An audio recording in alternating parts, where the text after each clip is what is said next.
Halo pemirsa, kita jumpa lagi di episode 22.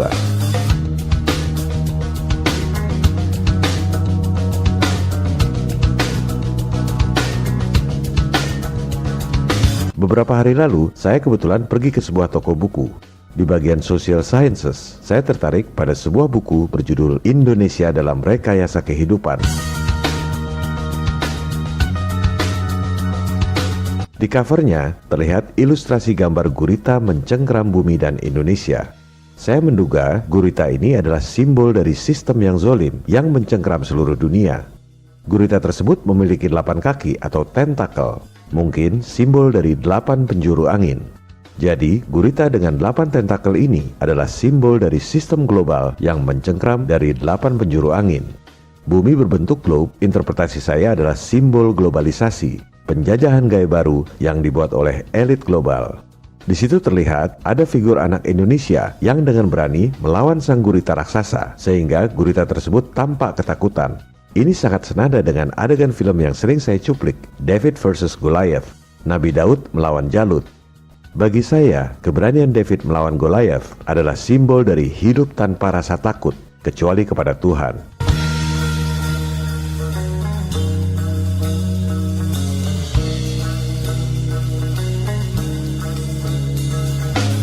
Di dada anak Indonesia itu ada huruf N, mungkin maksudnya Nusantara, atau tepatnya Nuswantara. Nu artinya makhluk, Swa artinya mandiri, Anta artinya menuju, Ra artinya Tuhan. Jadi, Nuswantara itu maknanya adalah manusia mandiri menuju fitrahnya sebagai makhluk ciptaan Tuhan.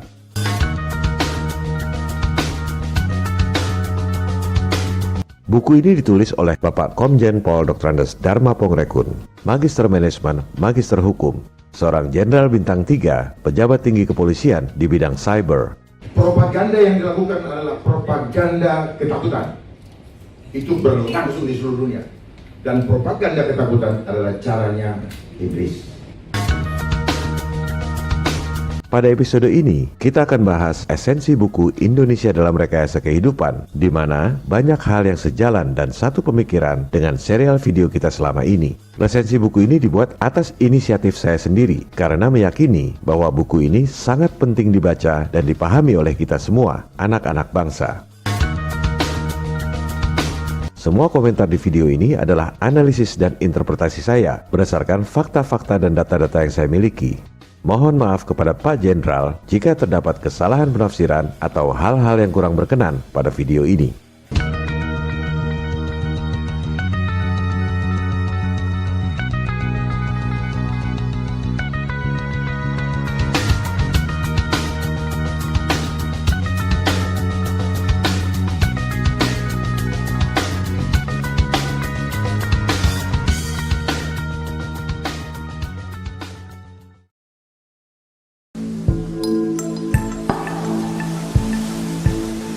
Esensi buku Indonesia dalam Rekayasa Kehidupan ini adalah tentang bahayanya globalisasi yang bertujuan untuk menghancurkan semua negara di dunia. Globalisasi ini dalam istilah saya adalah konspirasi global. Misi dari globalisasi adalah penyatuan sistem dunia yang biasa kita sebut dengan istilah One World Government. Visi dari globalisasi adalah total control. Seluruh umat manusia di dunia dikontrol secara total dalam sebuah tatanan dunia baru yang diktator dan otoriter. New World Order. Di atas globalisasi ini ada suprasistem, yaitu life engineering, rekayasa kehidupan. Istilah ini tak ada di internet. Melihat latar belakang penulis yang pernah jadi penyidik di Bareskrim, dan ketika video ini dibuat, beliau adalah seorang pejabat tinggi kepolisian di bidang cyber. Sangat mungkin Pak Jenderal memperoleh berbagai informasi dari sumber-sumber yang tak bisa kita akses. Rekayasa kehidupan ini bertujuan merubah makna dan perilaku hidup umat manusia. Anda akan dibikin jadi seperti barang atau binatang.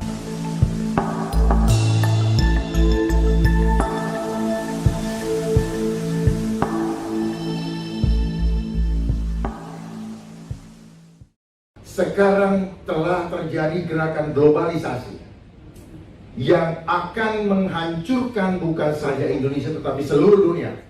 Catat ini, seluruh dunia. Jadi, bukan cuma Indonesia yang akan dihancurkan, tapi semua negara di dunia, termasuk Amerika, Cina, Jepang, dan lain-lain. Apa buktinya? Lihat tabel utang semua negara di dunia. Anda buka situs nationaldebtclocks.org. Utang Indonesia nggak ada di situ. Anda cari di sumber lain yang kredibel, statistik utang Indonesia yang diterbitkan oleh Bank Indonesia. Anda ketik satu persatu, dibuatkan tabel. Tabel seperti ini tak ada di Google atau internet. Anda harus membuatnya sendiri. Negara pengutang terbesar di dunia adalah si adik kuasa Amerika, kedua Jepang, ketiga Cina, yang katanya macan perekonomian Asia. Semua itu adalah ilusi, jebakan Nekolim. Negara-negara maju itu utang pada siapa? Siapa yang lebih kaya dari negara-negara maju sehingga bisa kasih utang pada negara-negara maju? Cara bekerjanya globalisasi ini sudah sejak dulu. Dan dia punya organisasi yang begitu kuat, bukan negara. Non-state actor. Kekuatan besar itu adalah bagian daripada mereka yang elit-elit global yang ingin menguasai dunia ini.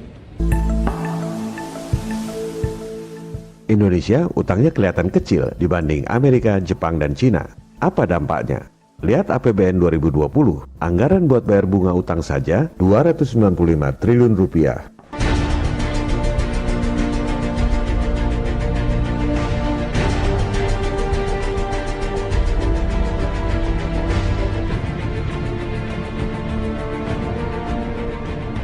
Yang bayar siapa? Anda yang bayar, lewat pajak. Anda kerja, dipotong pajak PPH. Beli makanan, Anda bayar PPN. Jual beli tanah, si pembeli kena pajak, si penjual juga kena pajak. Inilah penjajahan gaya baru. Kelihatannya Anda merdeka, padahal Anda diperas oleh mereka. Gak sadar lagi. Silakan Anda pemilu, silakan Anda pilpres, silakan berantem cebong versus kampret. Tetap aja, Anda kerja banting tulang, bayar pajak, buat bayar utang pada para bankir asing yang kaya raya. Jadi globalisasi adalah sistem. Di atas globalisasi ada suprasistem. Sistemnya untuk apa? Untuk menyamakan sistem seluruh dunia. Dan mereka standarkan. Segala literatur, apapun yang kita pegang sekarang, sepanjang itu ngambil dari luar, itu adalah cara mereka memanipulasi kita punya konsep berbeda. Tujuannya cuma satu, totally control. Globalisasi sistem, di atas globalisasi ada yang namanya suprasistem yang mereka tidak pernah munculkan, cari di Google tidak akan dapat. Karena memang disembunyikan. Ini adalah rencana terakhir. Adalah apa? Life engineering. Coba boleh dicatat, tidak ada. Di situ hanya social engineering. Jadi life engineering, kenapa? Hidupan kita pribadi ini yang akan di engineer. Kenapa? Kita bukan barang, tetapi mereka mau bikin kita seperti barang. Jadi ujung-ujungnya adalah life engineering. Seperti apa life engineering? Semua kehidupan kita mau dikontrol. Perilaku kita berubah menjadi manusia yang tidak lagi menjadi manusia yang sejati atau makhluk luhur akhlaknya, tetapi kita akan dibuat seperti robot. Tidak punya cipta, tidak punya karsa, tidak punya rasa. Kenapa? Kita akan di-lock dengan sistem. Jadi gak bisa keluar dari sistem. Dan satu saat ini akan dipasang chipnya di badan kita. Itu pasti. Pasti. Kalau yang bilang tidak pasti, kita dibohongin. Pasti itu. Ya, saya mengajak kita untuk melihat ke depan. Karena kalau kita melihat ke depan, kita tahu apa yang akan terjadi di sana. Kita bisa membuat langkah-langkah strategis untuk menghadapinya.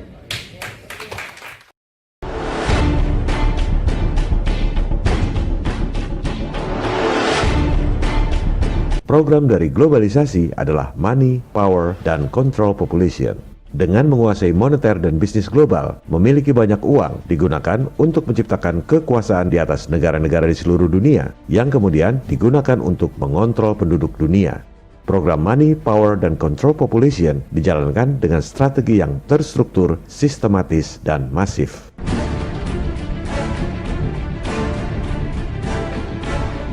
Programnya adalah Money, Power, dan Control Population. Money, dia sudah kuasai sistem ekonomi dunia. Bursa efek apa semua pokoknya diatur. Nah, kurs-kurs kita itu diatur sama mereka. Aduh, kurang asam. Jadi kita diancam-ancam. Lu gue mau turunin nggak sampai 20.000? Lu gue mau turunin nggak gitu? Dibikin takut, ngerti nggak? Duit lagi, kita jadi hutang lagi yang bayar rakyat. Untuk ganjil jangan lebih dari 14.000 misalnya. Ternyata semua disetting. Mereka bekerja secara terstruktur, sistematis dan masif. Kenapa struktur? Karena dia punya organisasi besar dengan sistem perekonomian yang dia kuasai di seluruh dunia. Kenapa sistematis? Karena mereka bergerak begitu halus, step by stepnya, jelas, pelan-pelan, dan kita terhipnotis untuk ikut menerimanya. Konspirasi global yang bergerak secara halus, sehingga orang sedunia tidak menyadarinya. Pernyataan ini senada dengan pernyataan Presiden John F. Kennedy tentang konspirasi tersembunyi yang merugikan umat manusia sedunia. Bagi yang mengatakan konspirasi adalah teori, harap pasang telinga yang baik untuk mendengar pernyataan Presiden John F. Kennedy. For we are opposed around the world by a monolithic and ruthless conspiracy that relies primarily on covert means for expanding its sphere of influence.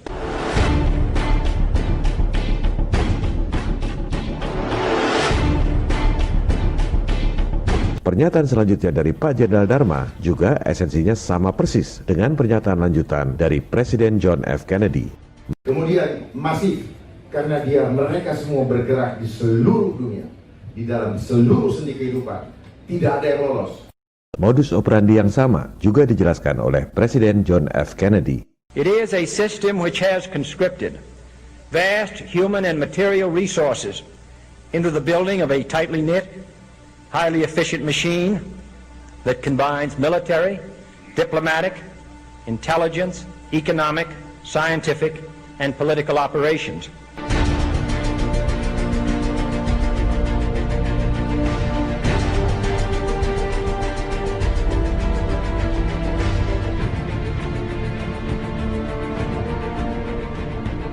Kunci sukses elit global menguasai dunia adalah lewat program money. Caranya dengan menguasai bank-bank sentral di dunia. Bank sentral adalah lembaga yang punya hak monopoli mengedarkan uang di suatu negara. Bank sentral di negara-negara maju adalah swasta. Bank sentral modern pertama di dunia, Wissel Bank of Amsterdam, didirikan tahun 1609 milik swasta. Bank of England didirikan tahun 1694 juga swasta. Bank of France didirikan tahun 1716 swasta juga. Waktu itu belum ada elit global. Rothschild mulai berkiprah tahun 1769. Ia kemudian sukses mengakuisisi bank-bank sentral swasta yang sudah ada di Eropa. Dari situlah elit global memiliki kekayaan yang luar biasa. Kenapa? Karena mereka punya hak monopoli untuk mengedarkan uang dengan modal dengkul. Pasca 1945, sistem moneter global ini diterapkan secara terstruktur, melibatkan organisasi besar seperti World Bank, IMF, dan lain-lain. Kemudian dilakukan secara sistematis. Mereka ajarkan sistem yang zolim ini di semua sekolah di seluruh dunia, sehingga semua sarjana ekonomi, semua doktor, semua profesor menganggap sistem yang zolim ini adalah sistem yang benar. Dan elit global melakukan ini secara masif, diterapkan di semua negara di dunia. Dengan underball-nya bergerak secara masif, tujuannya cuma satu, totally control.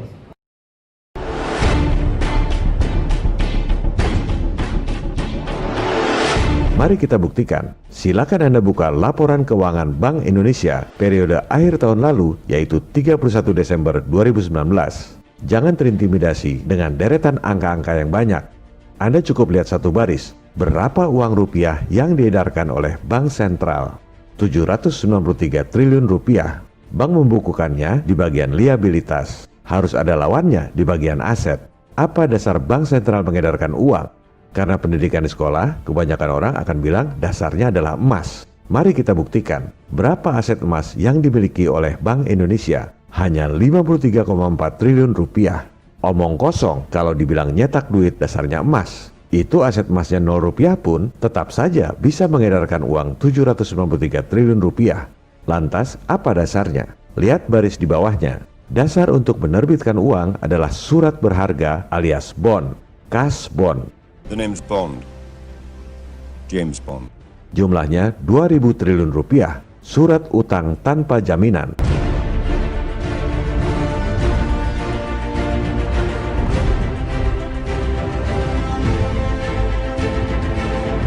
Kalau pemerintah defisit, terbitkan surat utang alias cash bond. Bank sentral terima surat utang pemerintah ditaruh di bagian aset. Misalnya, bon 1 triliun rupiah dicatat di bagian aset. Di bagian liabilitasnya, bank sentral terbitkan uang 1 triliun rupiah. Neracanya balance, secara akunting tak ada yang salah. Tapi, secara prinsip, rakyat selama 7 turunan terus dipajaki tinggi untuk bayar utang negara yang tak akan pernah lunas. Padahal, semua utang itu diberikan dengan modal dengkul. Inilah contoh program money yang dilakukan dengan strategi terstruktur, sistematis, dan masif. Dan ini bukan cuma terjadi di Indonesia, di Amerika juga sama. Silakan Anda lihat laporan keuangan Bank Sentral Amerika, Federal Reserve Bank. Uang dolar yang diterbitkan oleh Fed 1,7 triliun dolar. Emasnya cuma 11 miliar dolar. Surat utangnya di bagian aset 2,4 triliun dolar. Nyetak dolar modal dengkul. Makanya jangan heran kalau para bankir elit ini bisa biayai kedua pihak yang sedang berperang. Dulu, waktu Inggris lawan Prancis, dua-duanya didanai oleh Rothschild lewat bank sentral masing-masing. Negara Inggris dan Prancis perlu duit buat perang, harus ngutang dan terbitkan bond. Bank sentral swasta terima bond di bagian aset, lalu terbitkan duit di bagian liabilitas. Modal dengkul. Begitu juga Perang Dunia I, Perang Dunia II, dan sampai sekarang dana utang akibat COVID. Semua modal dengkul.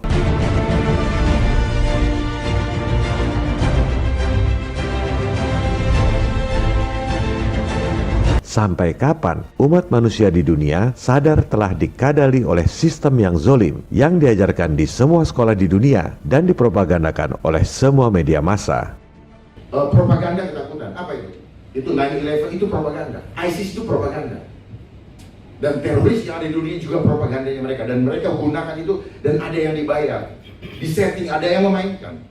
Sekali lagi, saya membuat resensi buku Indonesia dalam Rekayasa Kehidupan ini atas inisiatif saya sendiri, karena meyakini bahwa esensi buku ini harus dipahami oleh kita, anak-anak bangsa, untuk membela negara dan masa depan kita sendiri. Besar hati kita melihat ada seorang pemimpin yang berani menentang kezaliman global untuk membela rakyat. Semoga makin banyak para pemimpin kita yang berkualitas seperti Jenderal Bintang 3 ini, Bapak Dharma Pongrekun. Jadi di sini butuh pemimpin yang punya hati sungguh-sungguh untuk bangsa. Bukan pemimpin. Gampang bangsa ini dipimpin kalau kita punya pemimpin yang sungguh-sungguh dan tidak perlu takut kehilangan apapun juga.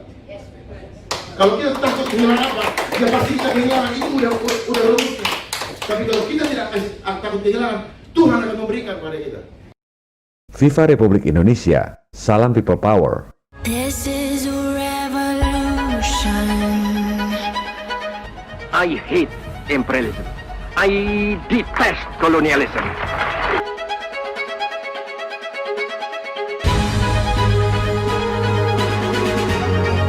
This is a revolution.